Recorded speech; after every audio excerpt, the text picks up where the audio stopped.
Blair Hunter with TheCardGuyz. Originally born in Benton Harbor, Michigan. Moved down to Georgia with my family and been living here ever since. I'm a recent college graduate from Deep Valley State University with a Bachelor of Arts in Music. Currently right now, I'm a bartender and a server at Longhorn Steakhouse. Been playing Yu-Gi-Oh for since 2009, we'll say that, since late 2009. I knew Kyle for a while when I moved down, going to college, and I started playing. I got to meet him at the locals that everybody used to go to, and just knowing him, like, just seeing him here everywhere, we got pretty cool with each other. And then when he started the channel the first time when he started the channel with Alex,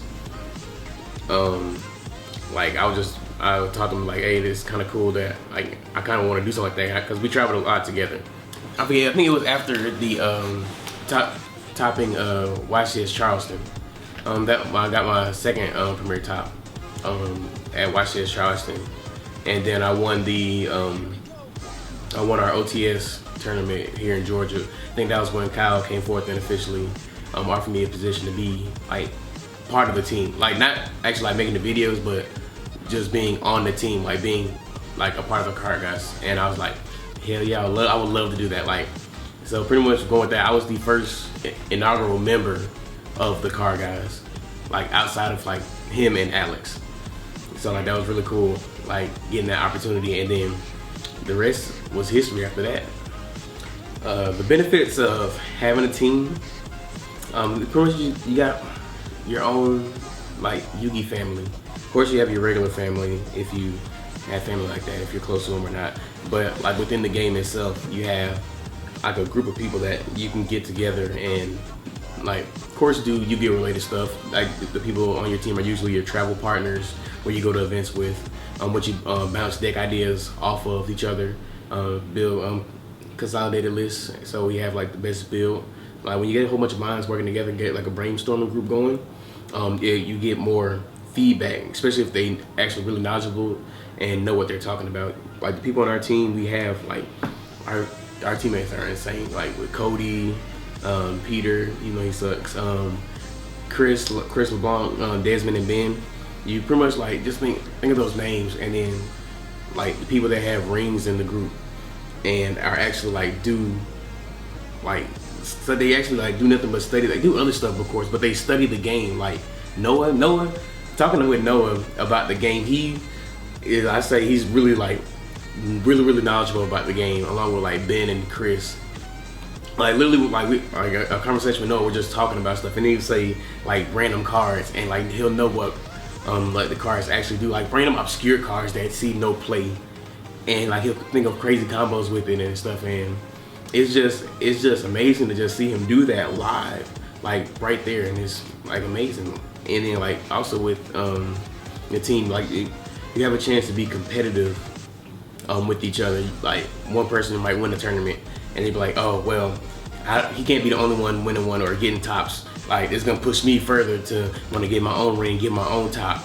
And then when the whole team is trying to do that, it's pushing each other like to be competitive outside, like not even just within ourselves, but outside of everybody else. Because once we all start top, want to be like, all we want to see is TCG in Top Cut.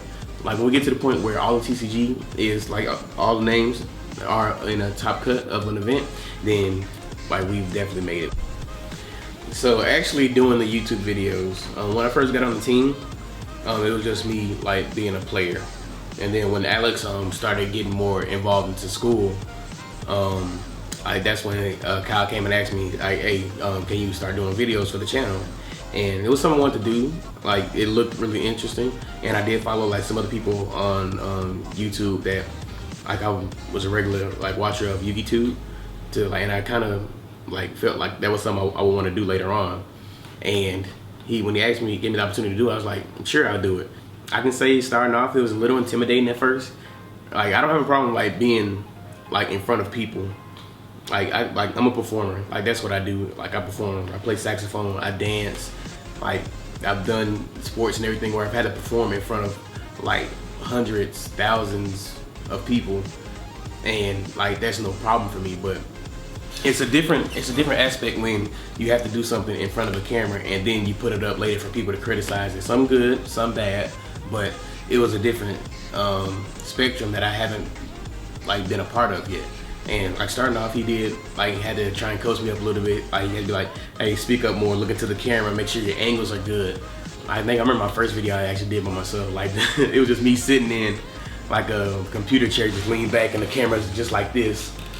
And I was just looking down at me, and I'm like, the lighting was bad, the angle was bad. Like I look darker than I really am, but like everyone starts somewhere, and like he coached me up and got me to a point where like, all right, do this, do that, put the camera here, make sure the lighting's good, make sure you enunciate, speak clearly, and make sure that the like that people actually know what you're talking about. And talking about something, don't try to like try not to ramble, try not to stutter as much. Like if everything's prepared for me, I can speak clearly and keep going and going. But like sometimes when you lose your train of thought, because like when I do my videos, I don't take notes. Like I'll study the material that I'm doing, but I won't take notes. I think it was only one video that I did that I took notes.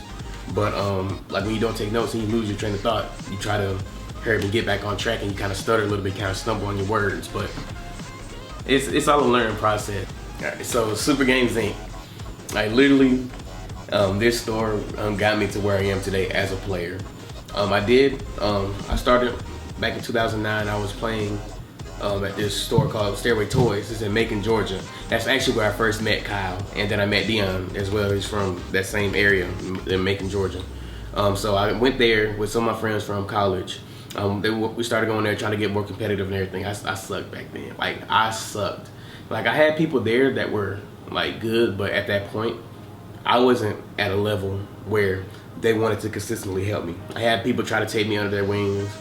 Well, kind of take me under their wing, but like they kind of threw me to the wayside a little bit because my skill wasn't at that level yet for them to be like, okay, I'm really gonna invest in you now. And it kind of made me mad. I was like, when I do stuff, I'm really competitive. I hate losing. I do not want to lose. Like my dad instilled in me in a very young age that you're number one, you're the best, and I take that like seriously in anything I do. I'm gonna try and piss better than you if I can, and if I can't, I'm gonna work at it and make sure that I can at some point.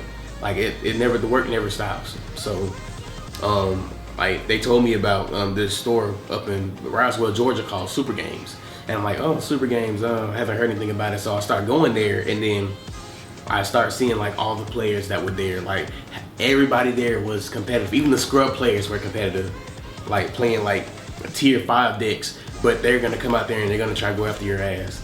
And that's what I really liked about that. Really what I liked about it, kept me coming back to Super Guyz. And honestly, that's where I got the skill level where I was right now. Like I didn't start blossoming start getting to a better player until Dragon Rule format. And I played windups. I was pretty good with windups, but I wasn't like, it was a difference from playing the deck, but actually knowing how to play the deck. Like, of course it was a hand loop, like you autopilot the deck, but what did he do after that? That was my biggest problem. And I actually learned how to like do stuff outside, like of course do the combo if it was there, but learn how to do stuff outside of the combo if it's not there. I really learned that in Dragon Ruler format. Hey, we don't buy packs. Blair TheCardGuyz. See you.